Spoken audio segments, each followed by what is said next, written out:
Hello, investors and traders, and welcome to the weekly market report. I'm AJ Monte, and before we get into the candle charts, I'd like to first start with the geopolitical and economic news because we still have some time before the market closes, and there's a lot of content here today. The video might go a little bit longer, not too much longer, but I'll try to keep it as brief as possible. As you know, I follow the 7-point trading checklist.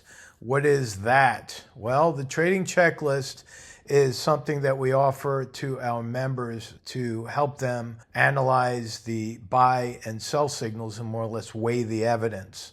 And when we do this, it just makes things a little bit easier. If you're looking at the candle chart and you see a bullish signal followed by maybe a bearish signal, followed by maybe another bearish signal and another bullish signal, obviously there isn't any one-sided force that's pushing the market one way or the other. However, when we look at the signals and all of a sudden everything is looking bullish, then obviously we might want to cut down on some of our short positions and move more into long positions. And at the very end, they'll show you some of the positions that we're keeping. And so if you'd like a copy of this, you could take a screenshot from this. You have my full permission to do so, or you can go to the link in the description box and you could get the PDF format for you emailed if you like. You just ask for it. And we have a 15-day trial that costs absolutely nothing. All right, so moving right along here, demand for staff plunges. This is falling at a pace that is on par with what we saw in the COVID crash and the global financial crisis and right after 9/11. And so that is very troubling because if you take a look at what the U.S. Bureau of Labor Statistics has to say about this, you might notice that usually when we get such a drop, it's already in the midst of a recession. You see these gray areas here, even back in the COVID crash. But isn't it unusual that we don't have any recessionary action, at least reporting, I should say, of a recession? I believe that we're already in it. I think they're doing a great job disguising it and not even reporting on it because most of the time we get these revisions in the middle of the night. You're not really getting anything that's moving the market. So I think they're doing their very best to hide the actual numbers to keep from spooking consumers because obviously a recession is brought on by a lack of spending on the part of the consumers. So if they think everything's okay, they'll keep spending. But guess what? We have more data to report here, and it's not looking good at all. In fact, Gen Z is drowning in debt, and we all know what the buy now, pay later services look like. As per Fortune, we can see that non-household debt balances are going through the roof. Now, connect the dots here because look what I'm doing. We're talking about a drop in job openings, but there's more spending on the credit cards. What does that lead to? Well, rising unemployment is absolutely recessionary. This is from the St. Louis Fed. You can pull this up on their website anytime and track that month by month or quarter to quarter, totally up to you. But this is all public information. Again, that's not being reported on the financial airwaves. Looking at total consumer credit, look at this massive jump. Now, over the last 4 years, there's only been 2 months without an increase in consumer credit. But we're right back on trend now, and this is going through the roof. And it's not happening just in personal debt or consumer credit. It's also happening with our U.S. government, which again, I'll get to here in a moment. Now, remember, months ago, I started reporting that when credit cards are maxed out, it's a sign that people don't have the expendable cash any longer, so they're living off their credit cards. And I also said that that ultimately leads to bankruptcies, and that's exactly what we're seeing here. U.S. bankruptcies hit 634 year to date. This is the most in a 14-year period, a year after the financial crisis. Now, November saw 69 new filings, which is the second highest level since the COVID 2020 crisis. And then, of course, bankruptcies are rising as if a recession has arrived. Like I just said, I believe we're already in a recession. It's just not being reported. All right. Now, again, connect the dots. If people don't have the money, if they're maxed out on credit, if they're going bankrupt, well, they're obviously not going to be buying homes. They can't afford it. They're almost losing their homes now. And so this is brought to us by the University of Michigan, along with the Federal Reserve and Bravos Research, which used to be Game of Trades. They changed their name to Bravos Research. I would encourage you to check them out. They put out some really good data and reports just like this one. So, talking about government spending, look at this. 6-month moving average is still trending higher. Now, again, why is this troubling? Because we are basically a ticking time bomb. And it's, again, something that is not focused on in the media with regard to how serious this situation is. But if you look at the U.S. budget deficit, this is the worst start to a year on record. Just take a look at history here going back to 2010. We're blowing away these numbers in a very bad way, mind you. So if you're following the data, you're tracking this, connecting the dots, like I said, it's not going to be very hard for you to figure out where we're going to be going with regard to the stock market. U.S. Core Producer Price Index, which is the PPI year over year, has gone up again. This was reported this week, and you can see that the trend is still heading higher. So that is inflationary. That means the cost of goods are going up, producer prices are going up. That's going to be ultimately passed on to the end-line consumer, and the wheel continues to turn. Now, moving from economics to more geopolitical news, Russia has vowed retaliation after Ukrainian missile strikes. Now, these are the missiles that were given to Ukraine by the U.S., and they are using them. Now, Vladimir Putin has already threatened to launch hypersonic ballistic missiles, and I know I'm going out on a limb by saying this, but I would not be surprised to see Russia counter with a hypersonic missile launch right back to Ukraine. So this, I believe, is escalating.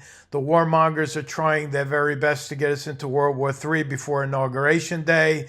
I know Donald Trump is trying to avoid this and doing what he can while he's still awaiting to be sworn in on January 20th. But this is a very serious matter, and this leads into other stories because we're seeing a lot of military movement, particularly in China. Now, I've for months have been saying, keep your eye on China, keep your eye on China. Well, I still do that. I just haven't been reporting it each and every week.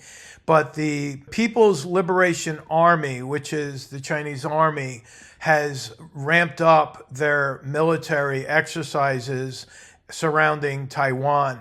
Now, again, if they're going to make their move, they'll most likely try to do that before Trump moves into office. Now, I've been talking about this for a long time, but this is our weakest point with regard to government and leadership within our government. And there's already enough commotion going on with regard to these drones that no one seems to know anything about. We'll get to that in a little while here too.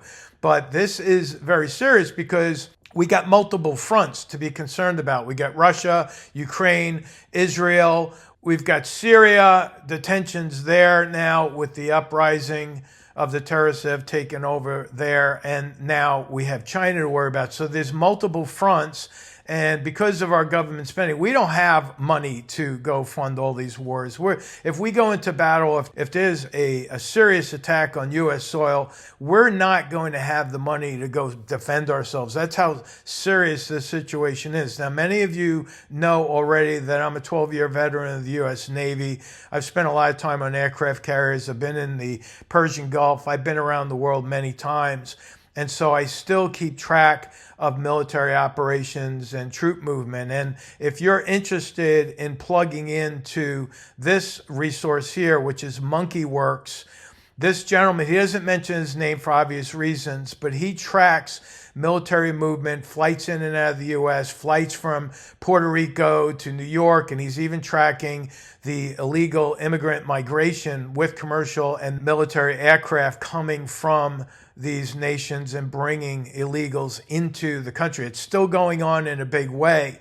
Now, he spent over 30 years in the military, and now as a veteran, he takes his information and his skills, more or less, and he generates reports to the public. So you could go to MonkeyWorks and you can see all the active flights that are going on right now. And he is keeping track of this drone situation in a very interesting way. And I want you to take a look at what's happening here. I have some clips that are taken from TikTok and X to show you what the more or less boots on the ground reports are showing in actual video. It's absolutely crazy. This first one is a drone coming in and spraying some sort of substance over the populated area. Take a look at this. Look at him spraying. Look at that. Look at that. He is spraying the sky again. Bro, this is crazy, man. Look at this guy.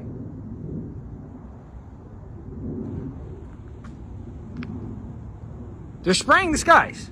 This next video is showing a crash that occurred, and you could see the size of this drone. When you hear people talking about this is the size of a school bus, you could see the scale, because these are close-up videos, and you can see that these citizens have been able to capture these images on their cell phone. And I bleeped out all the profanity, obviously, for good reason, but take a look at this one. I think you'll be very amazed. Oh,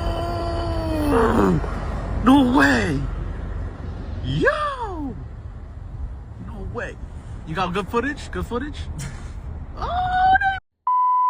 And now finally, we have a video of a drone.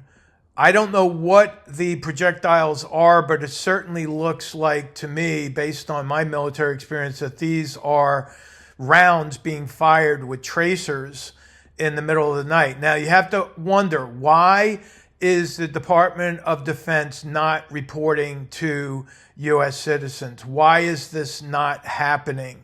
Well, I have two theories on this. I think they absolutely know what's going on, number one. I think, number two, that this might even be our own government launching these drones. Again, that's my personal opinion and theory, to more or less desensitize citizens not to spook the public in the event a real situation occurs. If you're a horse owner, you'll know that the way to desensitize a horse, let's say that you're riding and your horse gets spooked by a squirrel hopping out of the woods, the way you desensitize that horse is you expose them to the threat. And you take a plastic bag on an end of a stick and you go riding and you shake the bag to spook the horse until the horse no longer is spooked. And you now have desensitized them. That's exactly what I believe is happening. I can't explain in detail, but for months, again, I've been telling people that when the market collapses, it's going to be shocking. I don't know what that black swan's going to look like, but I do believe it's going to be shocking. Now, let's get to the markets. We're in the final minute before the close here, and you can see that the Dow Jones Industrial Average ETF is very close to my downside target here at 437.55. And so we're getting very close to that target, but I see the drop in volume today, and I see these little hinges on the stochastic and the CCI. So I think next week what we will see is a little bit of a bounce, possibly up to that moving average. And then I think we're going to see a downturn right back to my target right here of 437.55. So I'll keep that downside target, but look for an ABCD pattern. I was talking about this on the midweek report. Go back and look at that as a refresher. And here we go. The markets are officially closed on this Friday, December 13th. So my upside target, short term, 441.63.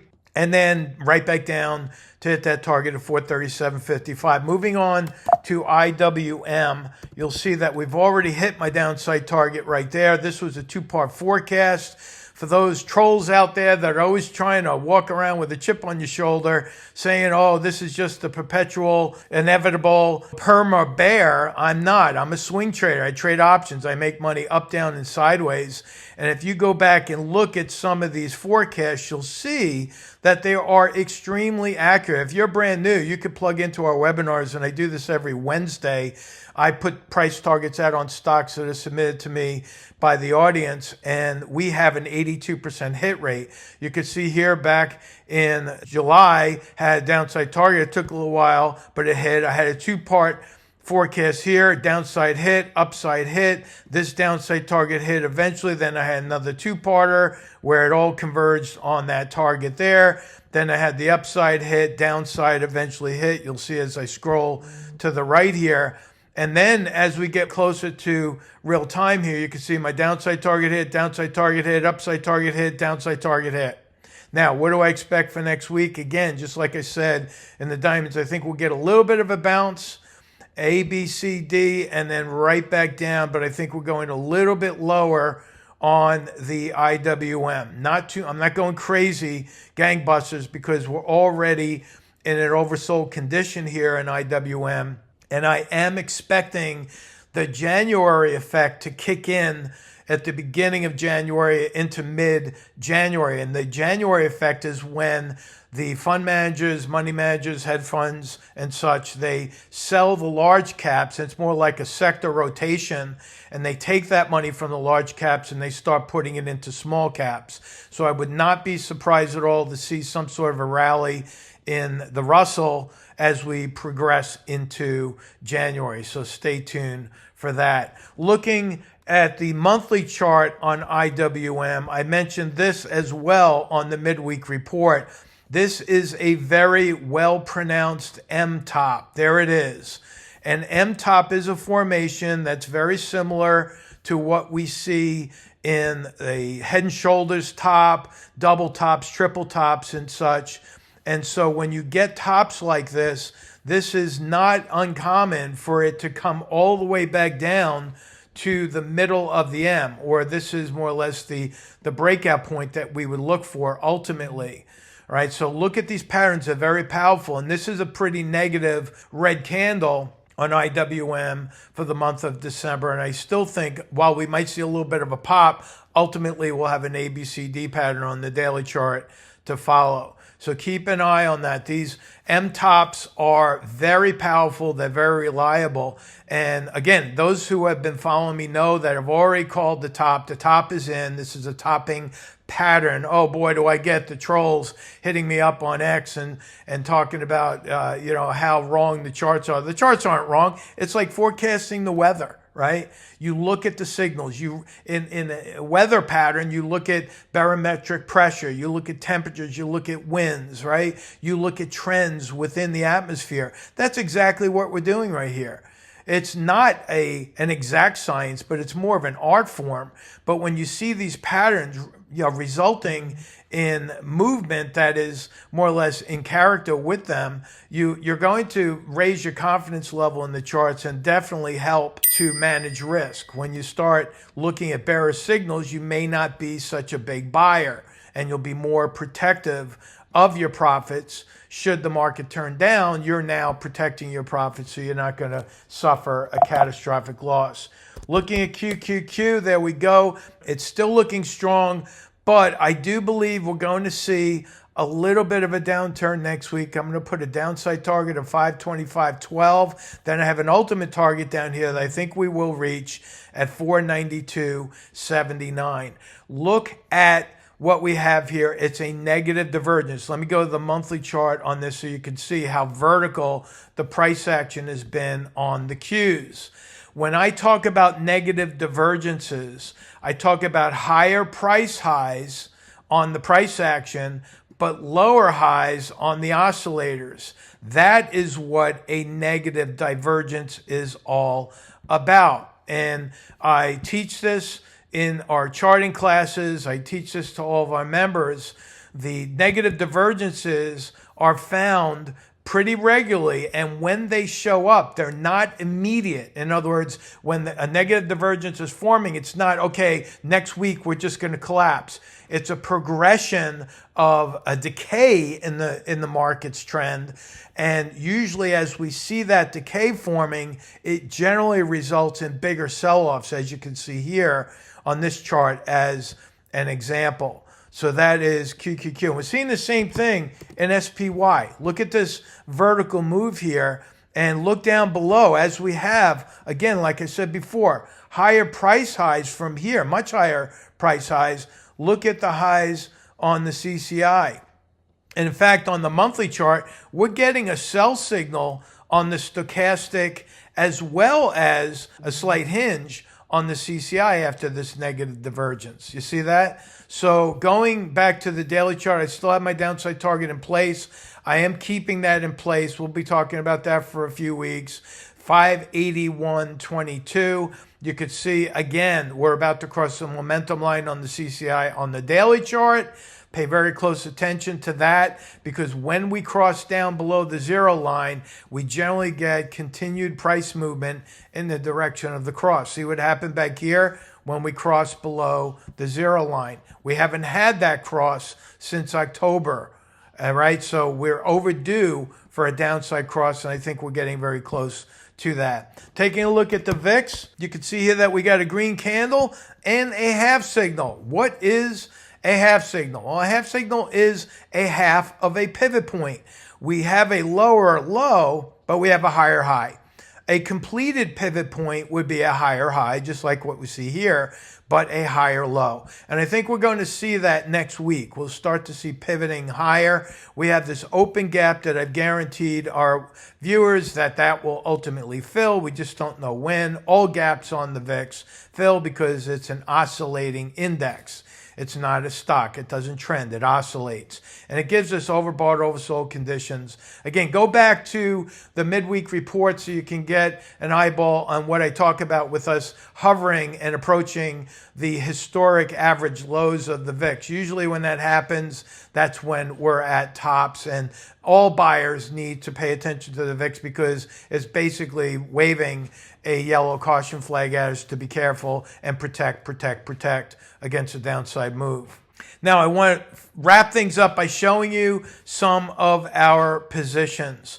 We're coming into expiration Friday, next Friday, and once in a while, I will show you what we're doing in our option positions. Notice in October, the October position, the majority of our positions were positive delta or bullish positions. And we had a couple of negative positions. As we went higher in the price action and the oscillators starting showing more negativity, notice what's happening here. We added more negative or bearish positions to our portfolio. We still added some positions on the long side, but we definitely increased the negative or bearish positions. Coming into December now, notice what's happening. We're cutting back dramatically on our positive and we're adding to the negative. You see how swing traders work who are trading options. The other thing I want to point out is that when we are spread traders, and especially calendar spreads, we roll the short side of our spreads to collect time value. This is what we accumulate in cash. When we roll our positions, we take in cash each and every month. In October, we took in $38.55. Now, what does that mean? Well, if you had one option contract on each one of these spreads, moving right down, just one option contract, you would have collected $3,855. If you had traded 10, you would have taken in $38,000 and change in that given month. Look what's happening, folks. Our positions are kicking some butt. Excuse me, but I have to say it that way. In November, we collected $50 per option contract, which works out to be $500 for each option contract. If you had traded 10, you would have taken in $50,000 of cash rollouts. And look what's happening this month. We're not even done. I'm so excited about this because this is a record month for us where I still have positions to roll out here. I have 3 more positions to roll out to collect the cash. And we are more than double the total credits that we had in October. Again, for people that are trading 10 option contracts at a time, they're taking in over $77,000 this week in rollouts alone. So if you want to learn how to do this, it's not rocket science, believe me. But if you want to learn how to do this, just come on over to Sticky Trades, sign up for your 15-day free membership, and kick the tires a little bit. Plug into my webinars, plug into the trade publications. You can listen to all the recordings. You can come into our Sticky Trade University. We have so much to offer with regard to education. It's crazy. We offer the best education on the street. And no one is giving away a free 15-day trial like we are. We do not take credit cards. I will say that every single time. We do not lock you in so that the responsibility of canceling that service is on you. No, we don't commit you to any obligations. We don't take your credit card. If at the end of a 15-day period you want to part, you go right ahead. But if you want to stick around, you obviously call us and you renew and extend the membership. It's not that expensive at all, and you're getting an education that is going to pay for itself over and over again through the webinars alone. So thank you so much, folks, for joining us. I really have a great time presenting to you each and every week. I hope you're enjoying it as much as I am presenting it. And so have a great weekend, and I will talk to you next week. So long.